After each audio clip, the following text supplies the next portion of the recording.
came back from work. Why wasn't you at school? You know I wasn't at school today. You said you was going in today. You're never going back. Yeah, you've been crying. I ain't been crying. Where'd you get them? I paid for them. Yeah. That's fine. How much do I owe you? Get away. Now tell us, what have you been crying for? I ain't been crying. Will you shut up? All right. Oh, come here. I wish I hadn't done it. I'm glad you done it. I'm going to get everybody in trouble. I'll get it back off him for you. It's me who done it, Tommy. You mustn't take things out of my hands like that. I'll see to it. No, you won't. We'll go away then. Where will we go? We'll go away to the country. How are we going to live? I'll look after you. Look, you ain't done nothing bad. There's people outside who've done 10 times worse than you have, and they're getting away with it every day. Now, you leave it to me, Jen. No.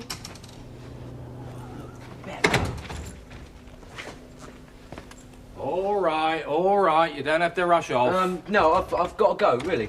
I'll see you, Jen, and don't worry.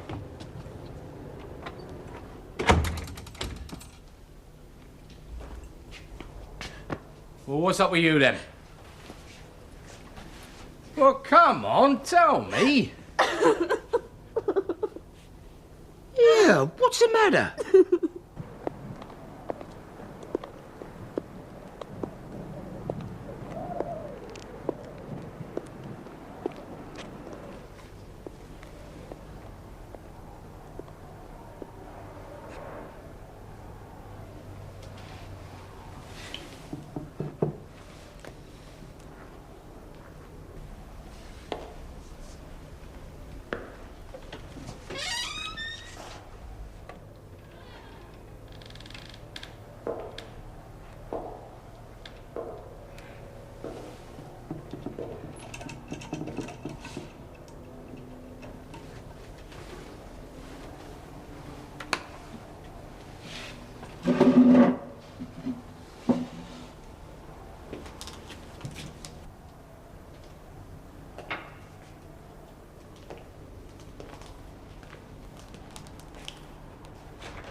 Mr. Pitman?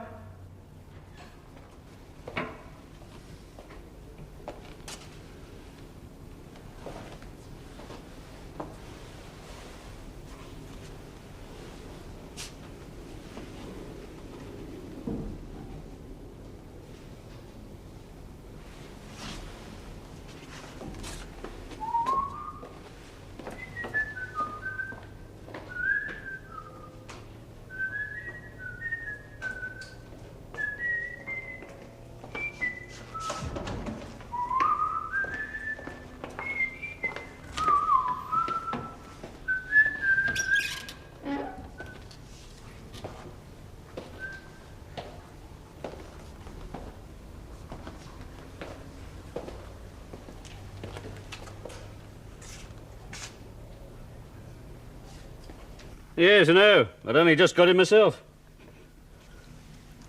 Well, you just have to take a rain check, won't you? All right, Phil, get the team together, grab yourself a salad, meet me at the scene, right? Right.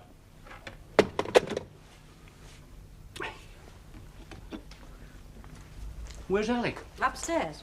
I've gone to bed. Oh, I shouldn't think so, not yet. What's he doing then? Don't ask me. Alec! What? Come down here a minute. I want to talk to you. Just a minute. Now! Hasn't he done anything? He's been watching the blessed telly all night until the power cut. Yeah, what do you want? What are you doing up there? Nothing. O-levels next month, right? Yeah. Well, aren't you supposed to be revising then? There's a power cut on. Alec, I lit the candles. There's no excuse. Oh, don't worry about it. Don't worry about it. Alec, you have done one evening's revision this month. So? Don't say so like that. What are you supposed to be at school for? I don't know. You tell me. Now listen, Alec. Oh, God, we're not going to have a heavy scene, are we? Don't be rude. Look, boy, where do you think you're going? I mean, what do you think you're going to do when you leave school? Let's see. Something in the city? No. How about something in the Metropolitan Police Force? Yes, how about something like that? Yes, and if we don't want to join the rats... So you're not going to do any work, eh? 10 years of education just going out of the window, is that it? Look, you're nothing without your O-levels, boy. Look, Dad, I'm afraid your grammar school boy just isn't going to come up to your expectations. I haven't the time. I just haven't got the time. Alec, without your O-levels, you are nothing. Yes, and if you had a proper trade union, you'd be on treble time and a half. Alec, you're really not being fair to him. All right, all right, all right!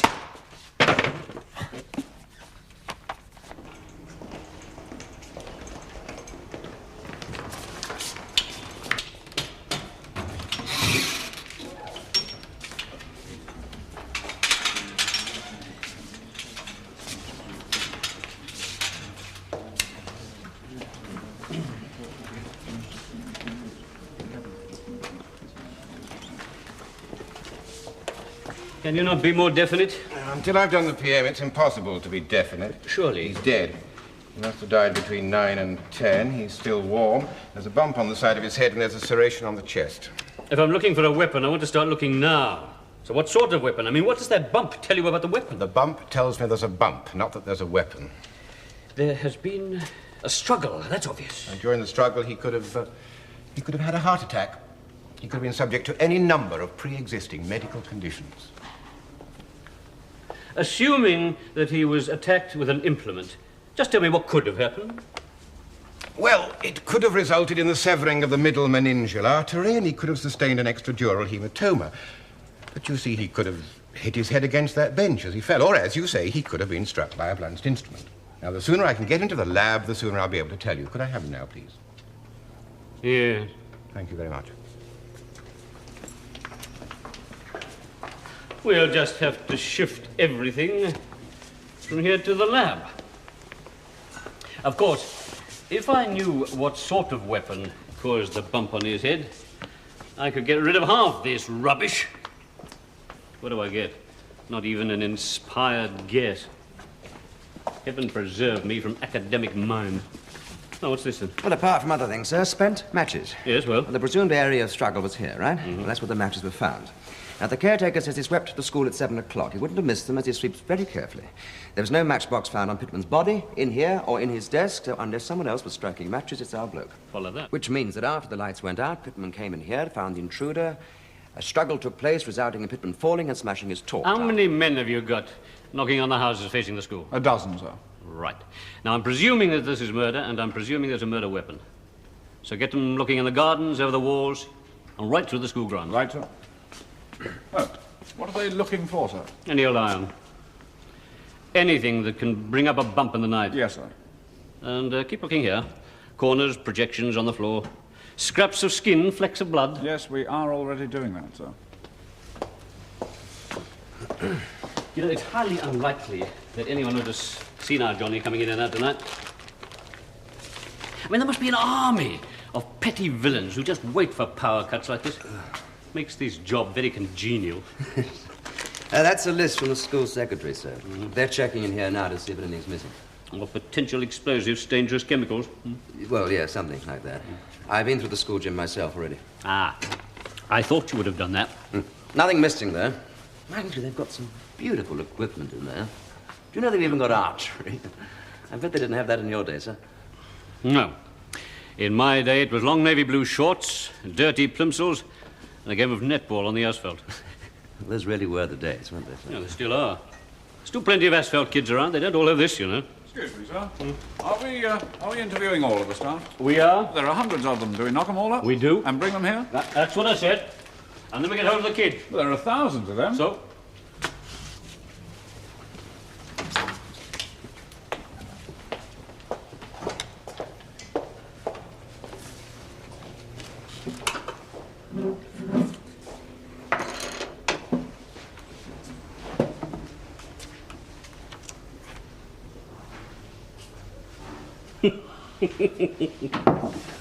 Sir. Whoops. The headmaster's here now, sir. Where? In the staff room. I've had it set up for interviews. Right.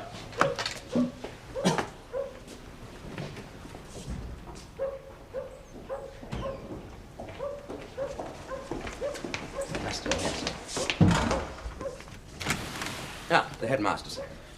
Ah, Mr. Doherty, I'm sorry about this. I'm sorry I wasn't at home where you called. I was at a meeting. As soon as I got back, Do please sit down. Thank you. Now, it seems as though somebody came in here to take what they could. Mr. Pitman found them and was killed in the struggle. How awful. Yes. You keep this place open? Well, we have the evening institute and the teachers come in and out, and there are all sorts of extramural activities. But nothing tonight? No, it's Wednesday tonight. It's the only night that Mr. Pitman is here by himself, except for the caretaker, of course. Poor man, I can't tell you.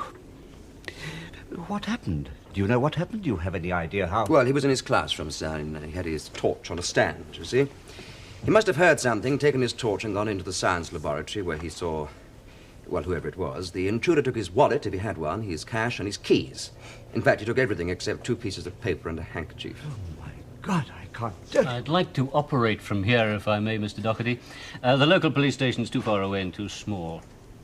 Now, we'll have to go through the school bit by bit.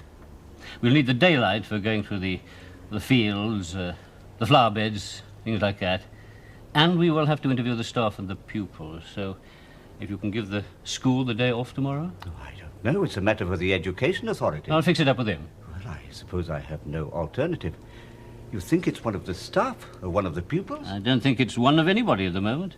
Until I have the post-mortem report, I can't say anything. We have a beautiful school now. We have every chance. We have a wonderful staff. We're beginning to get academic achievements here. We're just about to start O-levels, but no, we cannot be left in peace. New premises, 2,000 boys and girls. Have you seen what we came from? I was proud to come here. I'm sorry, I don't see what you Can you did. imagine what the press will make of it? Murder at a comprehensive school. Oh, I'm sorry, you can't understand my problems. Yeah. Would you tell me about Mr. Pitman? He was a very good English teacher. He was one of our brighter assets. Did he have a family? No, he was a single man. Yes. Was he popular? Yes. No enemies? Oh, no. Tell me, why did he work here at night? He was dedicated. Well, he was only doing homework. I mean, surely he could have done that at home and still been dedicated. But I think he was a perfectionist. Well, tell me about him. What do you want to know? His age, anything you'd like to say about him? He was 50. As a matter of fact, he was 50 last term. We had a little joke about it. He joined the old school 15 years ago. He made no secret of the fact that he was against the system, but he stuck by us. Certainly he had old-fashioned views about discipline, but he was always very dignified. He was a lonely man, lived alone, incommunicative, but a good man, and as I say, a brilliant teacher. I was always pleading with him to stay on with us. What a dreadful, dreadful thing to happen. He was very well dressed, though. He was entitled to be well dressed. I mean, for a school teacher. He must have spent quite a bit of money on his clothes. I mean, it was a well-made suit, silk shirt, custom-made shoes. It's absolutely no business of mine. Yeah, but surely on a teacher's salary. That was his affair. Yes, of course. I only asked because there is a possibility that whoever did this might have thought that Mr. Pitman was carrying a large sum of money on him. Did he have money? Not as far as I know. What, no private means? Oh, I doubt it. He lived in digs in one room. He had a very simple existence. His life was here. Oh, he was very particular about his appearance. Clothes make the man, I suppose. But to imagine that a teacher carries around large sums of money... Yes, of course, I understand. How am I going to let the school know? I can only wait till they arrive tomorrow morning and send them home. We shall have to knock them up, I'm afraid. The staff, at least. But you go home, Mr. Doherty. There's no need for you to lose any sleep. No, I shall stay. You have my registers? Yes? I shall stay. This is my school, and I shall be here until I retire, if the authorities see fit. I understand. I shall be in my office. Things just never go right, do they? No, sir. Poor Mr. Pitman.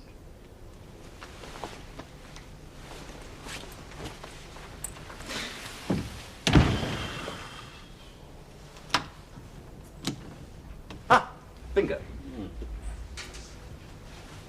You know, whoever it was didn't just go through Pitman's pockets for the odd cash. I mean, he went through the linings. Not just the linings, he tore that jacket apart. Nearly ripped the breast pocket off. But if you were rummaging in the dark, trying to strike matches, that would be about right, wouldn't it? No. He was looking for something else. Look, go along to Pitman's room. Get the key from his landlady or look under the mat. And if you can't find it, you'll just have to barge in. All right, sir. Excuse me. Sir? Yes? I think we found it. Oh, good. Show me.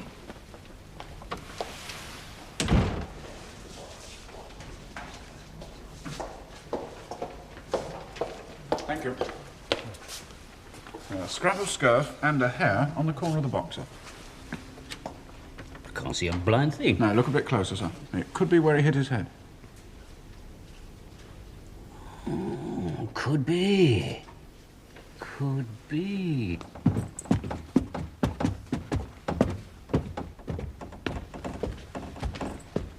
Try the mat. All right. Hang on a second. But it's worth a try, you never know.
Past the window on the way to the school, there's every likelihood that he saw Mr. Pitman sitting in the light of his own torch.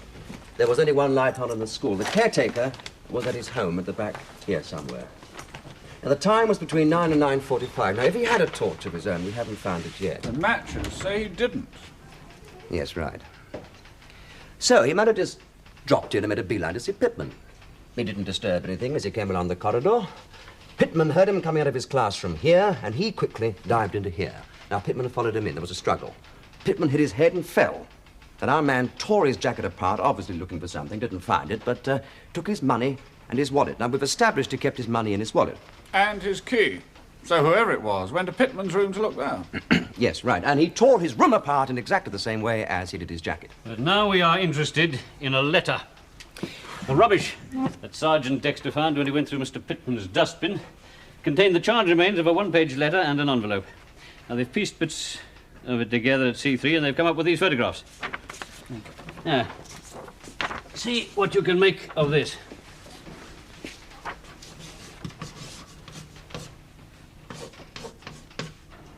They were the last two words at the very bottom of the page. Nothing else? Nothing. He didn't burn anything else that Sergeant Dexter found, just that one letter. A-R-L-I and I-F. Arlie. Arlington? Arliss? Marlin? Garlic? Darling? What? Oh, darling. Yes, darling. Yes, Edward Lear wrote about his aged Uncle Arlie walking through a field of... Barley. So. Darling, something IF. Maybe a love letter. Why would anyone want to burn a love letter? I want to know who the writer is. Now, what else have we got at 9:15? Now, we've got a possible petty thief, and we've got someone who knows where Pitman lived and turned over his rooms. What we haven't got, really, isn't it? Yes. Now, it could mean that someone was possibly following Pitman because he thought he was worth a fortune, or it could mean that someone was involved with Pitman, knew him well, and wanted to get his hands on something of vital importance. Now, is it this? Darling, something IF. Something. Right, any questions? Right, you know what we want, you know what we're looking for. Press on. I have no news of breakfast, but I am told that if we are good boys, it will be school dinners all round.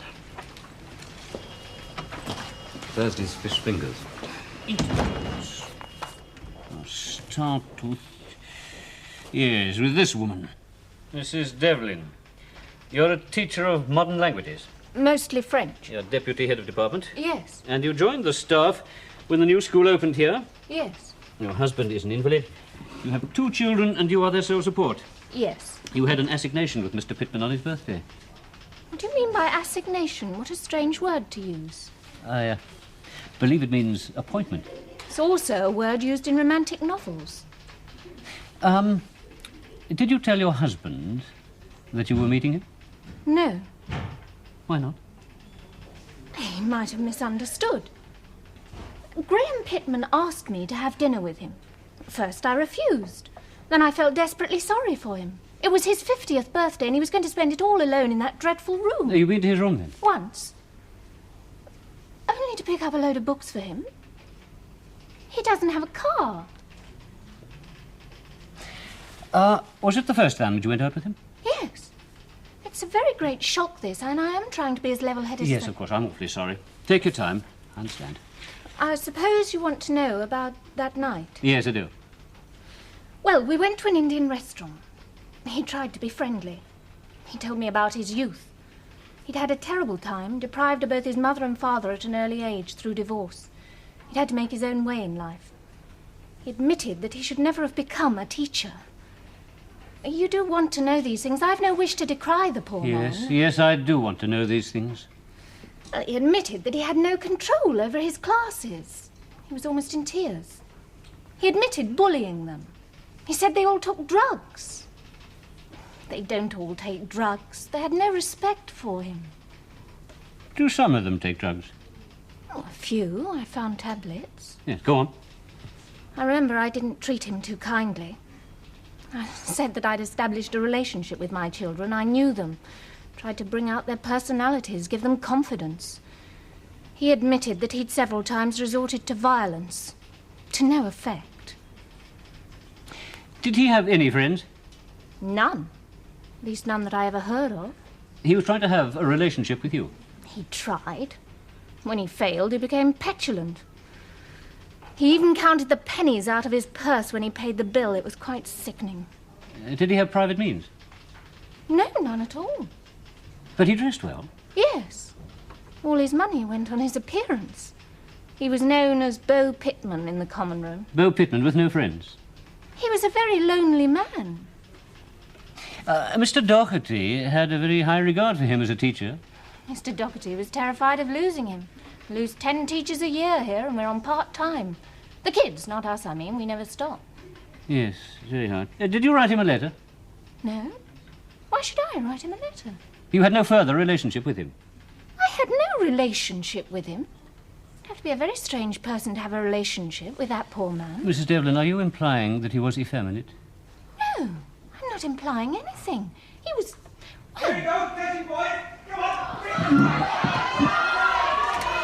One of the kids, sir, made a bolt for it. Mrs. Devlin, would you mind waiting outside, please?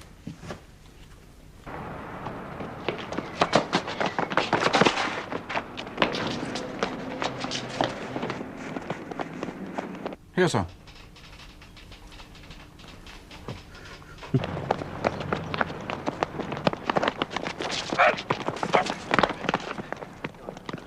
Over there! You over there! Come on!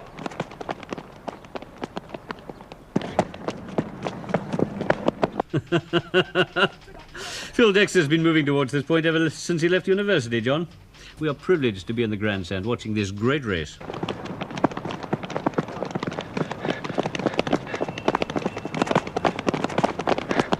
The British national and Commonwealth records are hanging in the balance.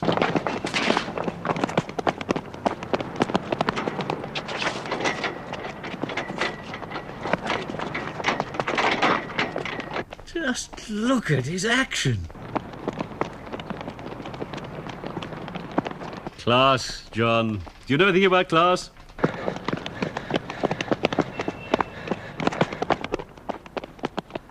It's one of those historic sporting moments. You'll never see the like again.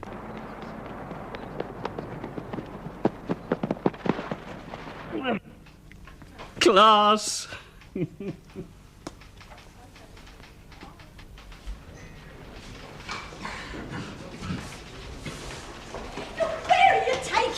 Took the officer in charge, Mrs. Downs, and you better come along soon. Right, now you sit down there. Look, would somebody like to Mrs. tell me Downs, what's please going be on quiet here? for 1 minute, will you? A personal best. No, sir, just out of condition. One of the finest 200 metres I've ever seen. I'll carry on with the next one. Mrs. Downs, Sir Thomas Albert Downs, his mother, Mrs. Downs. Now, you tell Superintendent Clay what you told me. I set him down, sir, and he told me this. Go on. I did it. I killed him. I don't believe him. Please, this comes to Yeah, the but I mean, Thank you very much indeed. We'll take first things first. You did what? I killed Mr. Pitman. Right. Now take your time. Start at the beginning. How, when, where, why. Tell us the whole story. Well, I came to cripple him for what he'd done to me. What had he done to you? Shoved me around in class. So you came to cripple him for shoving you around in class? Yeah. He's one of the lads we picked up, sir, that had a bust up with Pitman in his classroom. I see. Right, go on. Well, that's it. That's not it. You tell us what happened last night. you don't want to believe a word Let the boy he speak, says. Mrs. Downs. Don't tell lies. Mrs. Downs, if you insist on Right, interrupting... all right. You'll say nothing. Good. Now, what time did you get here? The evening. What time? About 9:30. How'd you get in? I walked in through the front doors. Lights on or off? They were off. Go on. Well, I just hit him. He went down. That was it. Where was he when you hit him? In the lab. What was he doing in there? How do I know? That's where he was when I found him. Was there a light on? Yeah. There was a power cut. He had a torch. This is terrible, Tommy. You're not very good at this, are you? Who's he been talking to? I don't know, sir. He's on drugs. He takes amphetamines. He tried to take his life once. Look at his wrist. How long has he been here? Oh, quite some time, sir. He's been standing outside with the others. You kids been passing it between yourselves what happened, have you? No. Right then, Tommy. You hit him. Then what happened? Well, I took his money and left. What'd you take? His money. How much?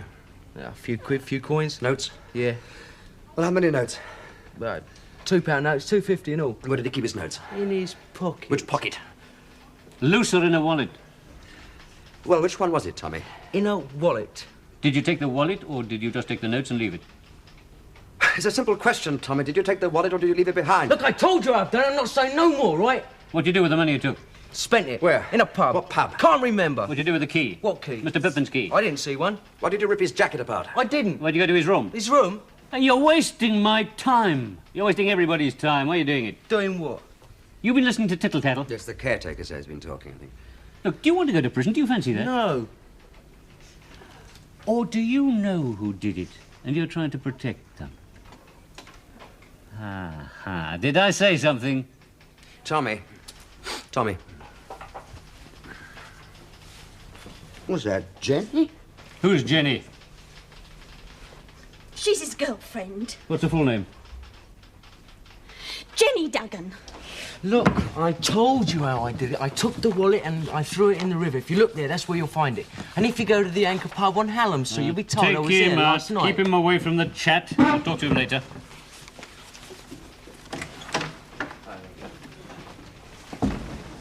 Jenny Duggan. According to Mr. Soames, the physics master, she's one of the kids who walked out of Pitman's class when there was this blowout. That's right.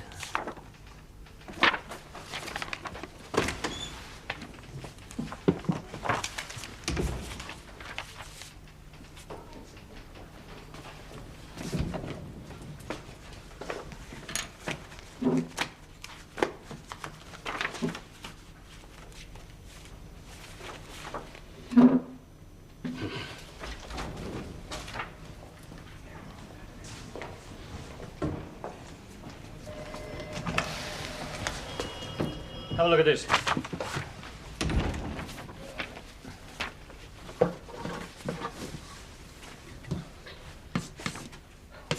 It's not on. I mean, to confess is one thing, but to confess and run away, that's trying too hard.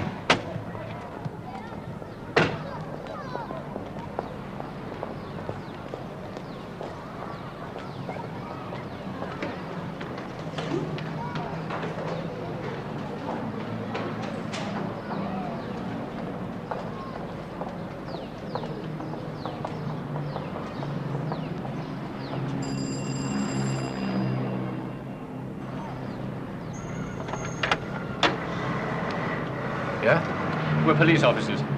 Is Jennifer Duggan in? Yeah? You her father? Yeah. May we come in, please?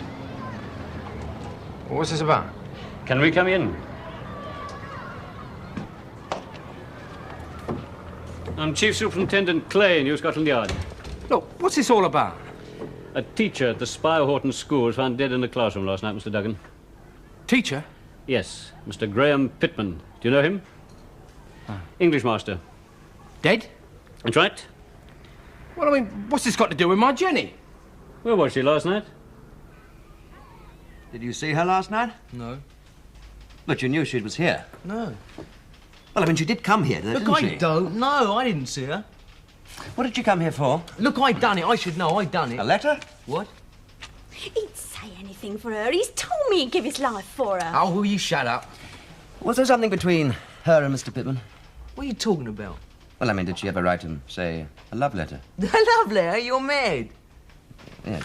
Had you been meeting him? Well, I mean, had you ever been to his room? You filthy... All right, Tommy, relax. Jenny? Yeah? Someone here to see you. It's the police. Jenny? What happened to your face? I done it. How did it happen? Well, I just hit her. Why did you do that? Well, it was... Well, she was bad, so I hit her. Bad? Yeah, she hadn't behaved properly. Well, what'd you do? Stayed out late. Look, you see, you've got to understand, things are very difficult. Jen's mum, she left 6 months ago, and, well, Jen and me have become very close. Well, look, I've got to protect her. It's, about a teacher at your school, Jenny. Mr. Pitman. He was found dead in a classroom last night. He'd been attacked. What do you know about it? Nothing. I don't know anything about that. Tommy Downs, his boyfriend. Yeah, I know him. He's in my class. He made a statement. He said he did it. He never done it. I'm going to tell him about the letter. No! Don't you say nothing. Go on, tell me about the letter, Jenny. You know, nothing you say adds up, Tommy. And you give me an answer 1 minute, I ask you questions about it, and the next minute you say the opposite. Now, you say you went to Mr. Pitman's room, right? Yeah. But you're only saying that because Mr. Clay said that someone had been there. You think it's her, so you're saying that you went there, but you don't even know where he lives. I'll say no more. Tommy, why did you kill him? What was in that letter? Sacrificing your life. Not very clever, Tommy. Oh, be quiet, will you? For her, she ain't worth that. Shut up! They had a suicide pact. Oh, yeah. What was that about? Well, I know what it was about. They got on the drugs one night, decided life wasn't worth living, and he done that to his wrist. I noticed she never touched herself with that blade. You're sticking up for what she done, but she wouldn't do the same for you. Well, that's all you know about it, innit? 15 years old, these kids, and they're making suicide pacts. I mean, what's it all coming to? Tommy's a bright boy. He could have been anything if he'd studied, a lawyer, a doctor. Oh, don't make me laugh. The way I talk... Your dad made something of himself. What, selling bottling plants? Oh. He sells bottling plants. Not the sort you put in the ground, oh no, but machines for making the bottles. Yeah, made something of himself, all right. He's redundant. He's got this beautiful school and he's wasted it. He was top of the class once. Now he don't even attend. I mean, they give him an extra year and all these facilities, but oh no, he won't even take his O-levels. Yeah, well, I'll tell you something about this place, shall I? It's cuckoo land here, it's kidology, but they're not kidding me. Outside, it ain't going to be like this place. There's going to be 10 of us after one job in July. They give you a load of chat about equality, see? But when you get out, there ain't going to be none, I know that. Your dad never had it easy, neither. What, you want me to be like him, putting on a stupid smile when he talks to his clients? Yes, sir, no, sir, I'm just a doormat, sir. Kindly scrape your feet on me, sir. Well, Jenny and me ain't going to have nothing to do with all that. I ain't coming back here to be stood in corners. I'm waiting for her to finish a year off, and then we're off out of it. I'll look after Jenny somehow. It's on the cards, Tommy, that Jenny won't be going anywhere. Not for quite a while. So what happened next? He told Tommy to stand in a corner. Well, Tommy wouldn't go. So Mr. Pitman pushed him. Tommy pushed him back, and he fell over a chair. So he sent him home. A few of us left with him. We just walked out. Tommy was ever so angry. He wanted to go back and give Mr. Pitman a good hiding. But he never. And I got angry. I wrote this letter. What did it say? If Mr. Pitman didn't give me £10, I'd tell the school governors that he'd been making advances. Go on. Well, I thought it was a way of getting back at him for what he'd done to Tommy. I was going to give Tommy the money. To buy amphetamine tablets? No, not just them. We're going to need it. We're going away together. So what happened next? Mr. Pitman kept me back after school the next day. He was in a funny sort of mood, almost as if he was pleased with himself. What did he say? Call me a fool. He said I'd really put myself in it now. He said no one would believe me if I tried to say things about him. And if I showed my letter to the police, I'd be done for blackmail. Well, he was right, wasn't he? Yeah. Well, I realised then I'd been stupid. I mean, I'd written and posted that letter without stopping to think. So what did you do? What could I do? I told him I was ever so sorry and that I knew I'd done wrong and asked him to forget it and give me back the letter. But he wouldn't. No. He said he was going to keep it and hold it over me. Like, well, you know, keep me in order. Any nonsense, he said, and he'd shout to the headmaster and get me expelled. Yeah, and that's just what you want, ain't it? Not like that. He could use that letter any time he liked against me and Tommy. You weren't much help, were you? To think I used to try and please you. I would have gone off with Tommy a long time ago. What do you mean I wasn't much help? I told him about the letter last night and he set on me he done this. Look, I don't know how much you think I'm going to stand All right, for. Mr. Duggan. So you went to the school last night? Yeah, What time? just after the lights went out. And when you got there, you asked Mr. Pitman again for the letter? Yeah, And when he wouldn't give it to you, you went for him? yeah. How? Well, I sort of rushed at him. Bit silly, wasn't it? Thinking you could get it out of him by force? I didn't think I was wild. You'd taken something, had you? Give you a lift? Yes. Ah, what then? After you went for him, what happened? I suppose he was took by surprise, because he sort of staggered back and fell down. He must have hit his head on something, because, well, he was dead, wasn't he? It's not true. It is. Oh, don't you listen to her. Why not? Well, I mean, look at her. I mean, a kid her size. I mean, how could she knock over a man like that? He tripped, didn't he? Anyone could trip, and besides, he wasn't strong, he was weedy. He was an old man. He was 50. There you are, then. So, and all this happened in his classroom? No, in the science lab. Oh, what was he doing there? Oh, I don't know. What part of the lab? I mean, where was he? He lying exactly after he fell? Oh, near the end walls. Then what'd you do? I looked for the letter. Did you find it? No, Where'd you look? in his pockets. I turned them all out. I tore his jacket. You had a torch, did you? No. You had Mr. Pitman's? No, it was broken. I had a box of matches. What did you find in his pocket? Money. How much? £4. Loose? What? Or in a wallet? In a wallet. What'd you do with it? I threw it away. Where?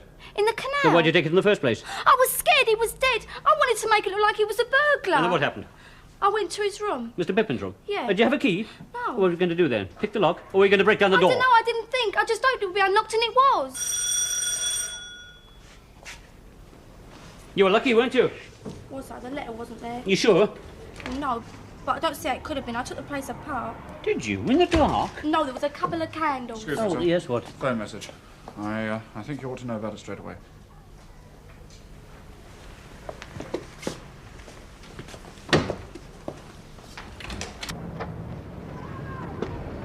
Well? A report from the lab, sir. Fingernail scrapings from the victim. Fibre traces, a brown woolen material, well worn, colour faded. Right. Trying to do? Cover up for young Tom, is that it? No, I've been telling the truth. What else can I do now? Still not believe her, Mr. Duggan? No. But everything she told me is accurate. If she hadn't been there, how could she possibly have known? Now, Mr. Duggan, will you go with these officers and have a look through the other rooms? What for? Could we start with your room, please, Mr. Duggan? What'll happen to me now?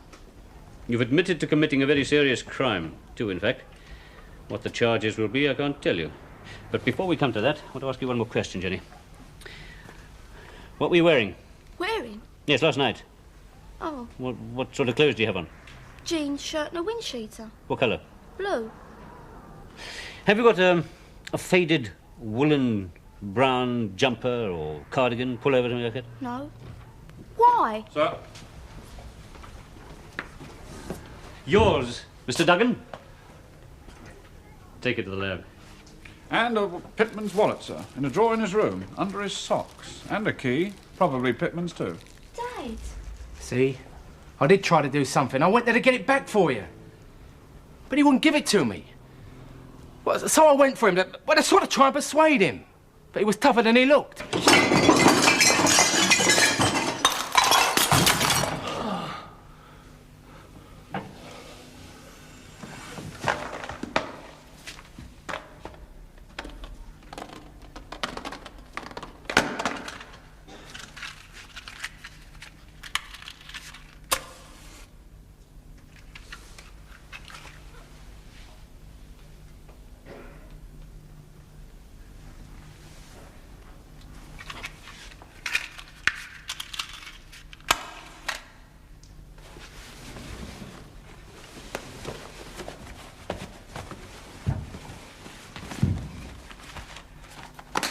I didn't mean to kill him. You? You must have got there just after your dad left. When I went there, he was lying. I thought... You thought it was Tommy. And Tommy thought it was you. He said he'd get it back for me. I There told was him nothing not... to get back. It was all pointless, all unnecessary. Pitman's death, everything. He had already burnt the letter.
All right, Tommy, no more fairy stories. Your precious girlfriend didn't kill Pitman. He's in the clear, except for a rather nasty bit of blackmail. Okay, take him out.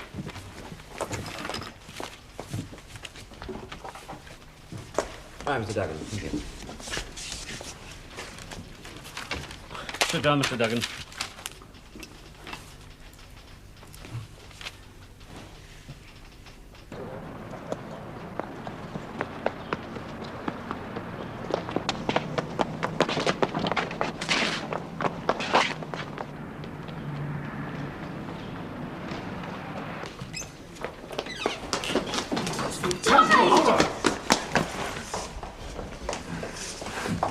Well, come here. I seen mine then. I thought it was you. I thought it was you. It was my dad. I hope you're satisfied. And I hope you're satisfied as well. Okay.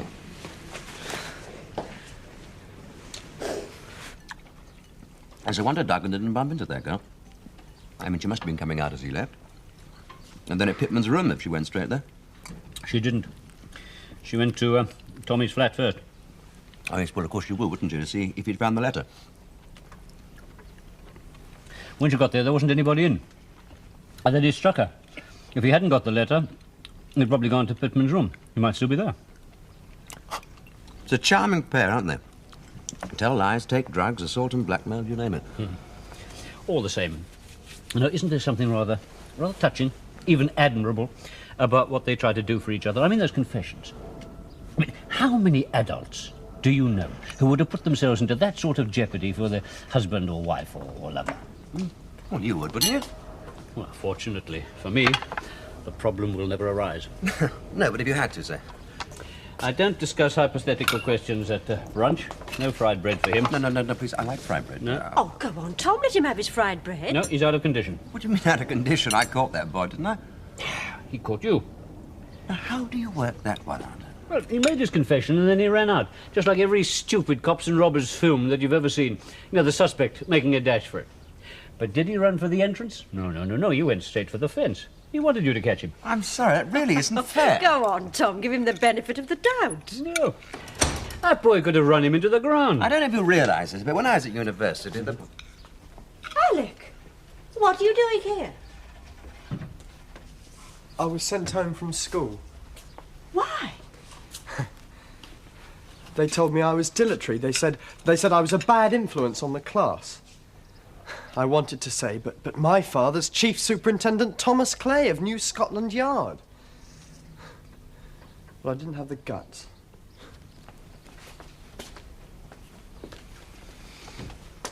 Excuse me.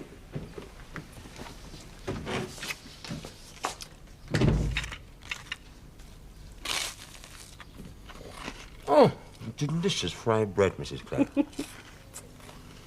Really? Absolutely.